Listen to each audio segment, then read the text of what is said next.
I've been attached with the feeling of waking up with you by my side.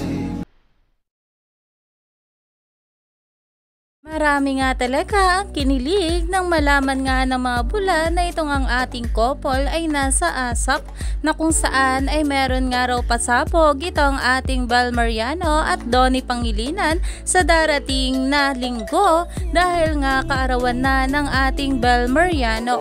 Pero ito nga guys ang pag-uusapan natin dahil grabe nga rin talaga ang kulitan ng ating couple at talaga namang sobra rin nilang na-miss ang isa't isa.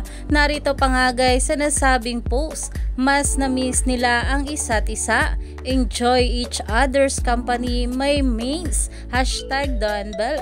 Iyan na nga guys na kung saan alam naman natin na itong ang ating couple na sila Donnie at Bel kapag magkasama nga sila ay talaga namang para silang may sariling mundo. At ayon pa nga sa mga bula, when love is real, it doesn't just riffles, it roars. At sabi pa nga ng mga bula, your Sunday dose of smiles, spark, and sweetness. DonBel as your fave as a post. Reply, requote, repost. DonBel Wave Maker. Iyan na nga guys ang pinag-uusapan ngayon sa social media. Dahil talaga naman ngayon darating na linggo ay mas lalo pa tayong kikiligin sa ating couple na sila Donnie at Bel. Kaya naman stay tuned lang tayo for more updates sa dalawa.